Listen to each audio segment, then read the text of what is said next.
Welcome to a course on operating system security boundaries. We'll delve into the issue of using Windows systems for illustration, as they're the most popular operating systems in use. Since Windows is so popular with users, we'll spend most of our working hours on protecting this system. Microsoft has a well-defined security policy that we'll also use as an example to highlight some theoretical aspects. Trustworthy computing forms a part of Microsoft's security policy. The initiative was launched in 2002, and its goal is to ensure the security, confidentiality, and reliability of data processing. It has also defined the concept of a Windows security boundary. This term relates to protecting users by sandboxing some areas, by separating some operations that are potentially unsafe. They have to be isolated so they don't run in an uncontrolled manner and affect other components of the system environment and other users. The simplest boundary might look like the picture below. A boundary uses rules to separate code and data from other code and other data. If it's defined in this way, a boundary specifies that a code that is launched on one side of the boundary shouldn't access the code and data of the other side, or that the access has to be controlled by an explicitly defined rule. The rules have to be intuitive enough so that the user can grasp and follow them.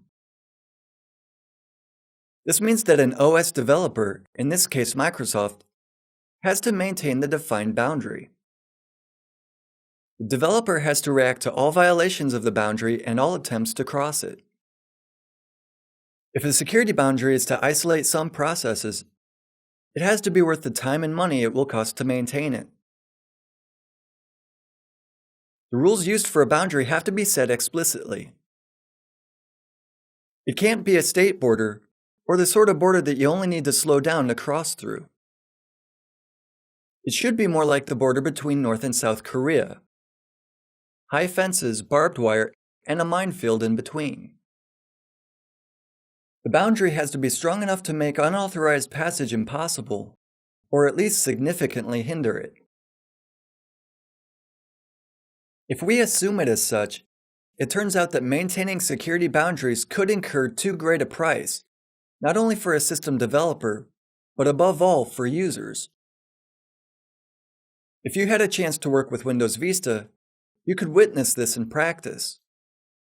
The system enforced a strict boundary between administrator and user account roles.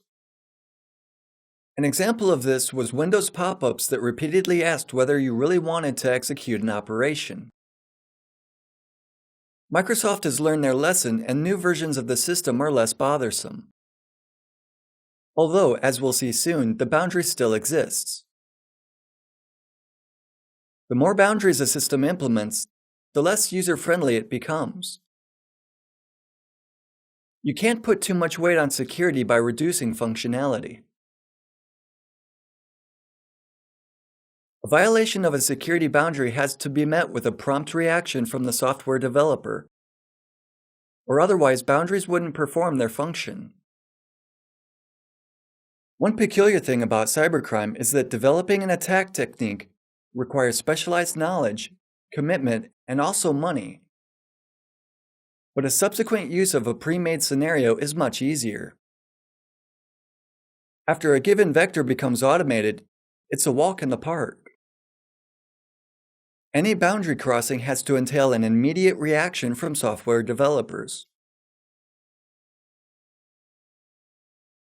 A consequence of the outlined assumptions is the fact that operating systems, including Windows, implement a lot fewer security boundaries than it would seem. It's worth noting that there's much fewer boundaries than the marketing materials that sing the praises of ASLR, DEP, and other security solutions would have you believe. As it will turn out, these solutions don't necessarily define any security boundaries.